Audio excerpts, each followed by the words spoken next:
जो उसने जबान इस्तेमाल की है उस गीदड़ ने, मैं ये आज अब फिर कहता हूं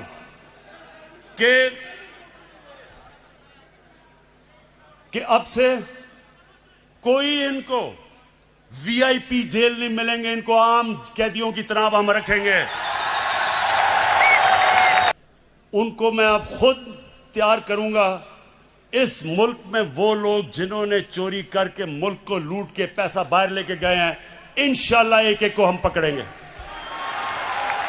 नवाज शरीफ, मैं तुम्हें अब ये आज सुन लो मेरी गौर से बात, आज से मेरी पूरी कोशिश है तुम्हें इस मुल्क में वापस लाया जाए।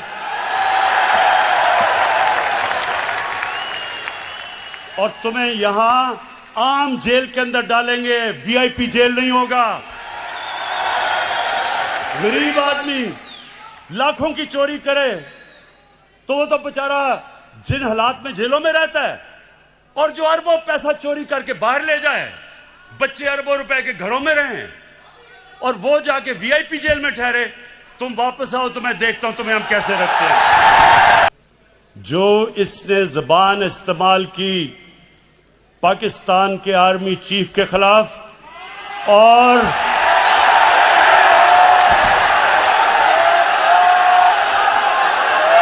आईएसआई के डीजी के खिलाफ, मैं आज इसके ऊपर खास बात करना चाहता हूं।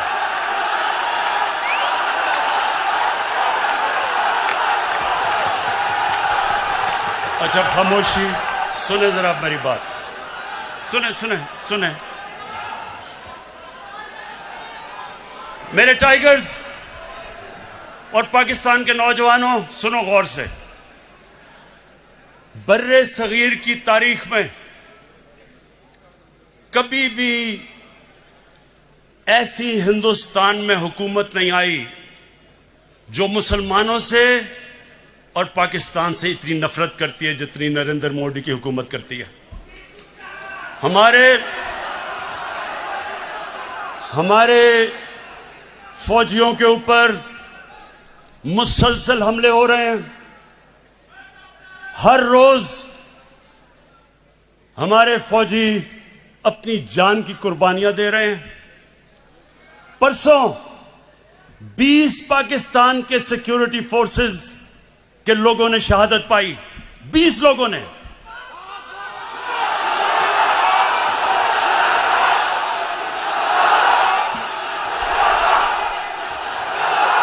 और ये क्यों अपनी जान की कुर्बानियां दे रहे हैं? हमारे लिए, मुल्क के लिए।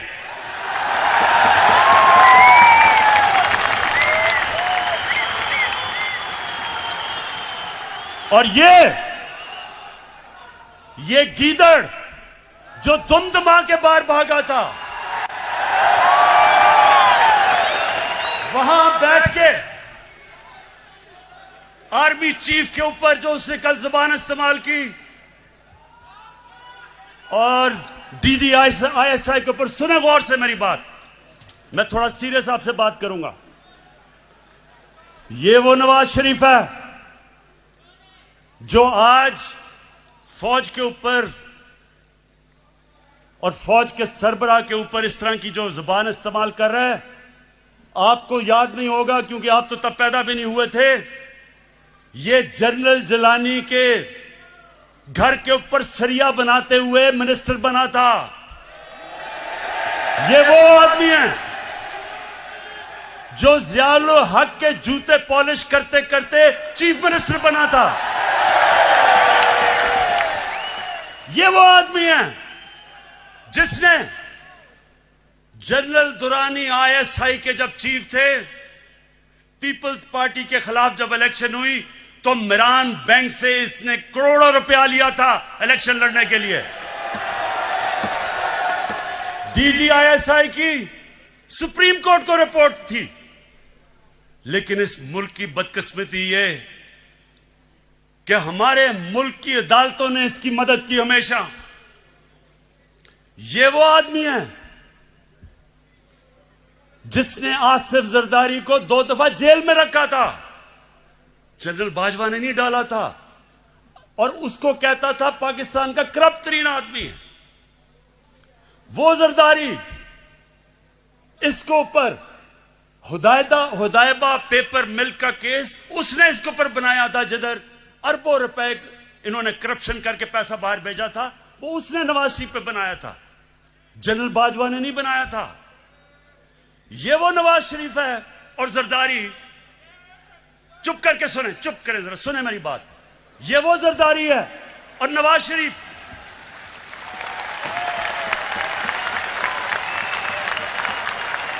इसने इसके ऊपर, इन दोनों के ऊपर एक किताब निकली थी, उसका नाम था कैपिटलिज्म्स अकिलीज हील। रेमंड बेकर ने किताब लिखी थी।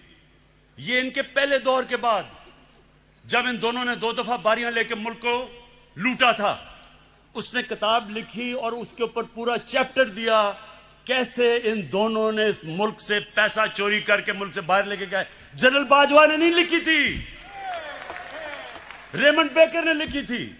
उसके बाद 3 और इनके ऊपर किताबें हैं जिनमें आप पढ़ें कि इन्होंने इस मुल्क से कैसी गद्दारी की। एक ओबामा's वॉर,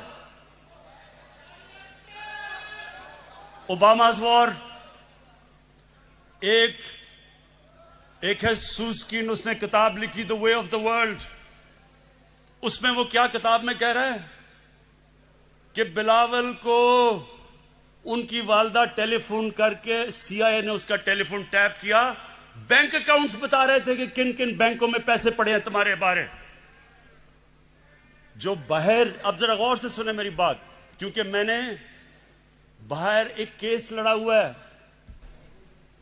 हर जाने का केस बाहर लड़ा हुआ है इयान बोथम के खिलाफ, और जीता था केस।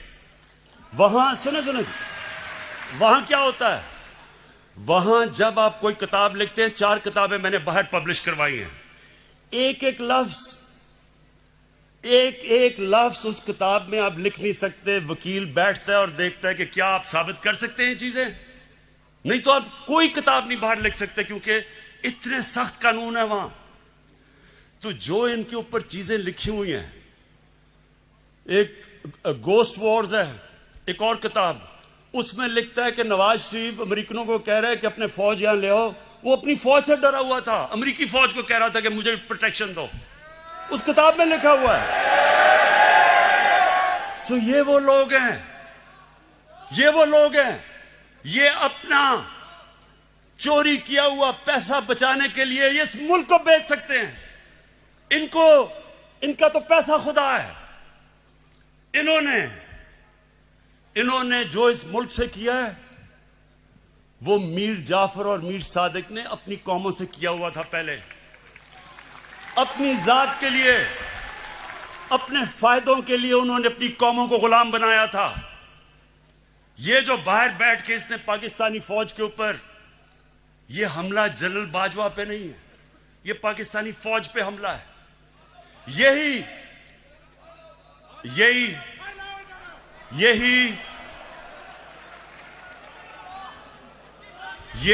बात नरेंद्र मोदी कर रहा था। जब नरेंद्र मोदी ने बार बार स्टेटमेंट्स दी कि हमें नवाज शरीफ पसंद है, लेकिन हमें जो पाकिस्तान का आर्मी चीफ है वो दहशतगर्द है, वो बार बार ये कहता था और नवाज शरीफ चुप बैठा हुआ था। मुझे क्यों नहीं नरेंद्र मोदी कहता कि इमरान खान ठीक है लेकिन जनरल बाजवा गलत है? वो क्यों नहीं कहता? क्योंकि उसे पता है कि मैं हिंदुस्तान की असल दुनिया में नरेंद्र मोदी की शक्ल दिखाई है दुनिया में कि कितना बड़ा इंतहा पसंद है ये। सो ये जो आज इसको हिंदुस्तान अखबारों के अंदर जो तारीफें हो रही हैं नवाज शरीफ की, बड़ा जी जमहूरी आदमी है, ये फौज को कह रहा है कि अपना काम करो क्योंकि नवाज शरीफ जमहूरी है।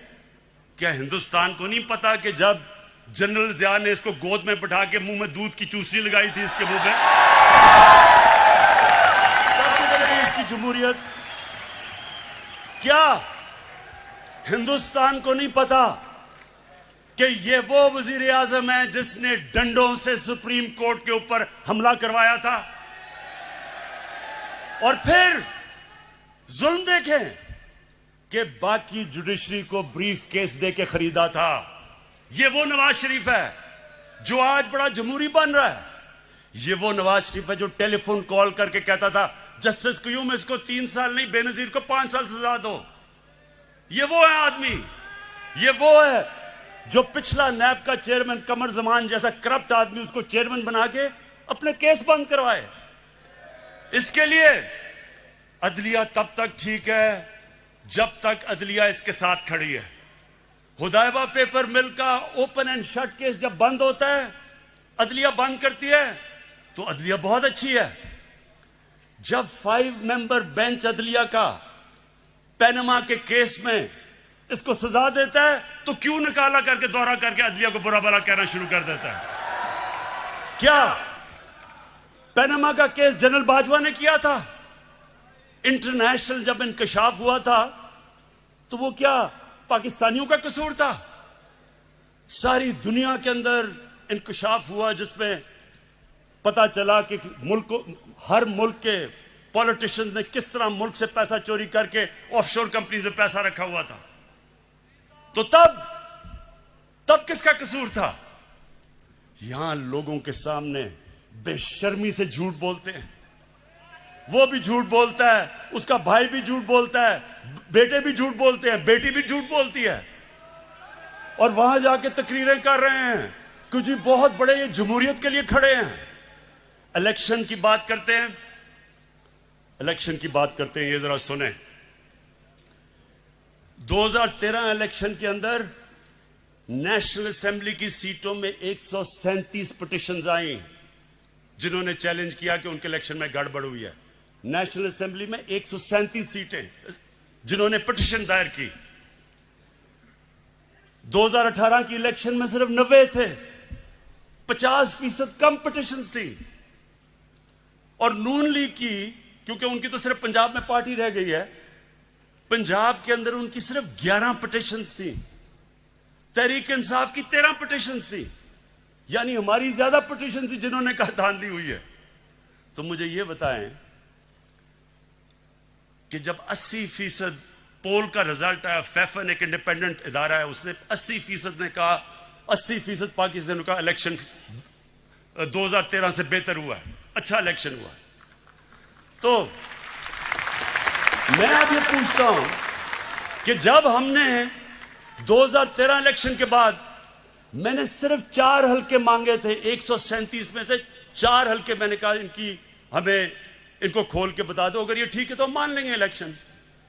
इन्होंने 4 हल्के नहीं खोले, 1 साल के बाद सड़कों पे निकले। आखिर में जब 4 हल्के खुले, चारों के चारों अंदर धांधली थी। जब हमारी बारी आई 2018 में, इन्होंने कहा जनाब इलेक्शन में धांधली लिया। इनसे वो जो आजकल जेल में शहबाज शरीफ, हमने पहले कहा कि जो करना है आपने खोले, हम तैयार हैं इलेक्शन खोलने के लिए। अब इनको पता था कि 1100 पिटिशंस थी इनकी सारी, इलेक्शन उन्होंने क्या खोलना था। तो ये वो लोग हैं कि जो बात करते हैं कि इलेक्शन के अंदर धांधली हुई। धांधली मैं आपको बताऊं किधर हुई, जो अभी इंकशाफ हुआ है। इलेक्शन में अभी एक बाय इलेक्शन हुआ जब नवाज शरीफ डिस्क्वालीफाई हुआ, उसकी बीवी को खड़ा किया, मरीम नवाज ने कैंपेन की। हमारे पास अब डॉक्यूमेंट्री एविडेंस है कि 250 करोड़ रुपया गवर्नमेंट का इन्होंने उस हल्के में इस्तेमाल किया इलेक्शन जीतने के लिए। ये हमने नैब को केस दिया है। हमने सारे इलेक्शन में 250 करोड़ खर्च किया, इन्होंने एक बाय इलेक्शन के ऊपर इस कौम का टैक्स के पैसे का 250 करोड़ रुपया खर्च किया। लेकिन मुझे एक खास मजा आया, एक और अल्लाह अल्लाह का सच आता रहता है सामने। एक इलेक्शन हुआ उस्मान डार का, और वहां एक सियालकोट का बहुत बड़ा रंगबाज है, बड़ी बड़ी बातें करता है, बड़ी बड़ी बड़ी छाती निकाल के बड़के लगाता है। लेकिन पता क्या चला, कि इलेक्शन की रात को शाम को 8 बजे रंगबाज ख्वाजा टेलीफोन कर रहा है जनरल बाजवा को, जनरल साहब मैं इलेक्शन हार रहा हूं, मेरी मदद करें। आंसू गिर रहे हैं, जनरल साहब मैं तबाह हो जाऊंगा, मेरी मदद करें, मैं इलेक्शन हार रहा हूं उस्मान डार से। मेरे पाकिस्तानियों, मेरे टाइगर्स, मेरी अब आखिर में गौर से आपने बात सुननी है। अब तक ये जो ऑपोजिशन है, इन्होंने एक इमरान खान देखा है। आराम आराम से मैं इनको कहता था अच्छा जी प्रोडक्शन ऑर्डर देना है तो चलो बुला लो असेंबली में और इस तरह की चीजें। ये जो आप सुने जरा, ये जो अब आप इमरान खान देखेंगे, ये एक मुख्तलिफ इमरान खान आने लगा। सबसे पहले किसी किस्म का प्रोडक्शन ऑर्डर किसी डाकू को अब नहीं मिलेगा। शहबाज शरीफ के ऊपर अभी जो चीज सामने आई है, 23 अरब रुपए की इसका करप्शन का इंकशाफ हुआ है। कभी चीनी वाले तो कभी किसी के नाम पे 23 अरब रुपया भी पकड़ा गया है। जब तक अदालतों में पूरी तरह यह जवाब नहीं देगा, कोई किस्म का इसको प्रोडक्शन ऑर्डर नहीं मिलेगा और ना ही किसी और डाकू को मिलेगा।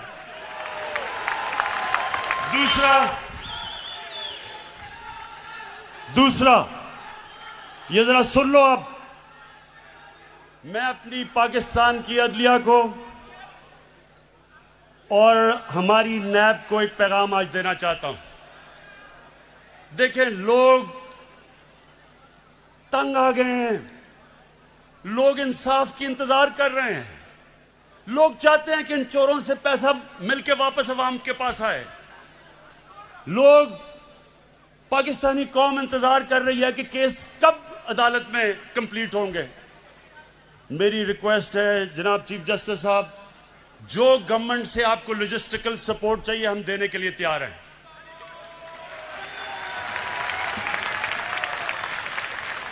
जिस तरह की आपको हमारे से मदद चाहिए हम आपको देने के लिए तैयार हैं, लेकिन खुदा के वास्ते डे टू डे हेयरिंग करके ये केसेस खत्म करें। इनकी 30 साल से मुल्क को चोरी कर रहे हैं, इनकी अब से तो नहीं केसेस आए, लेकिन वो केसेस के फैसले ही नहीं होते। और मैं नैब को भी कहता हूं कि नैब आपने कई जगह बड़ा जबरदस्त काम किया, लेकिन खुदा का वास्ता है कि केसेस को मंतकी इंजाम तक तो पहुंचाओ। आप हमारे से जो मदद चाहते हैं हम देने के लिए तैयार हैं, लेकिन कौम इंतजार कर रही है कब इस कौम का लूटा हुआ पैसा वापस मिलेगा। गवर्नमेंट, ये मैं आज फिर आपके सामने अब रख रहा हूं कि जो नया इमरान खान, एक तो नया पाकिस्तान, एक नया इमरान खान बन गया। कल किसकी तकरीर सुन के जो उसने जबान इस्तेमाल की है उस गीदड़ ने, मैं ये आज अब फिर कहता हूं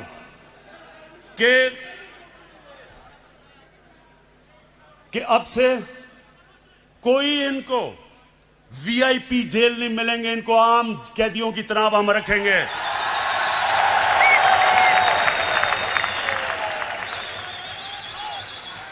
ये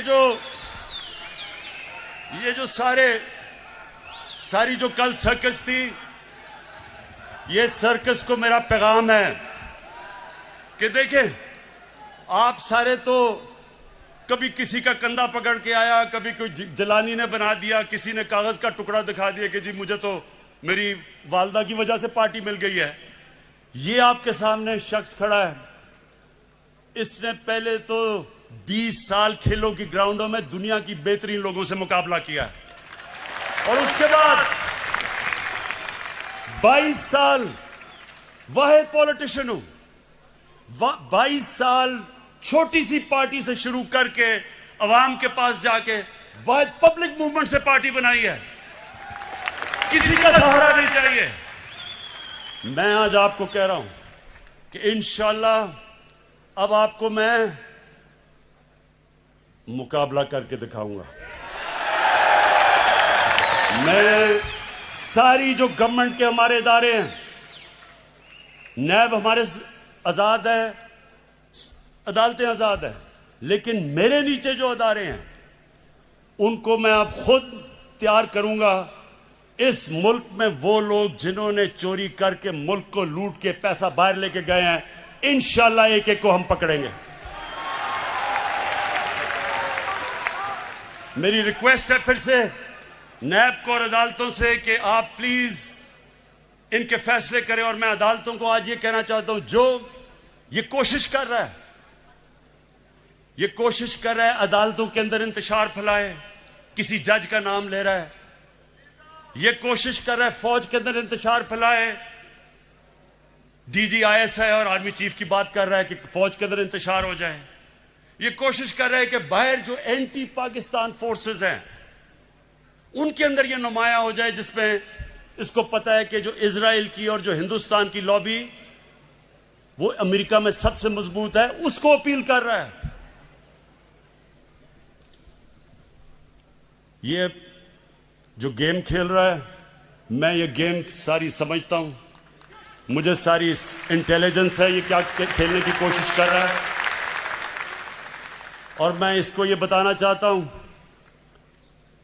कि मुझे तो कोई फर्क ही नहीं पड़ता कौन सा आर्मी चीफ हो या कौन सा आईएसआई का डीजी हो, मुझे तो फर्क ही नहीं पड़ता, क्योंकि मैंने तो कोई पैसे चोरी नहीं कर रहा या मेरी कोई बार जायदाद है नहीं, मुझे तो खौफ किसी से नहीं है। लेकिन जो जनरल बाजवा ने जिस तरह इस हुकूमत की मुश्किल वक्त में मदद की, जिस तरह उसने हमारे साथ, मैं ये कहना चाहता हूं आज हमारे साथ अभी कराची में मदद की जब बारिशें आ रही थी, जो हमारे साथ कोरोना के अंदर पूरी तरह मदद की, जो हमारे पास जब एक मुल्क पे पैसा नहीं था, 2 साल पाकिस्तान की फौज ने असल में अपने डिफेंस एक्सपेंडिचर पे कट लिया, क्योंकि उनको फिक्र थी कि पाकिस्तान के पास पैसा नहीं है। कभी ऐसे पहले नहीं हुआ। हर जगह सारी मेरी फॉरेन पॉलिसी को आज पाकिस्तान की फौज और जनरल बाजवा हमारे साथ खड़े रहे हैं। ये जो कोशिश कर रहे हैं कि हमारी फौज और गवर्नमेंट के बीच में दरार डालें या फौज के अंदर इंतशार पैदा करें, नवाज शरीफ, मैं तुम्हें अब ये आज सुन लो मेरी गौर से बात, आज से मेरी पूरी कोशिश है तुम्हें इस मुल्क में वापस लाया जाए। और तुम्हें यहां आम जेल के अंदर डालेंगे, वीआईपी जेल नहीं होगा। गरीब आदमी लाखों की चोरी करे तो वो तो बेचारा जिन हालात में जेलों में रहता है, और जो अरबों पैसा चोरी करके बाहर ले जाए, बच्चे अरबों रुपए के घरों में रहें और वो जाके वीआईपी जेल में ठहरे, तुम वापस आओ तो मैं देखता हूं तुम्हें हम कैसे रखते हैं।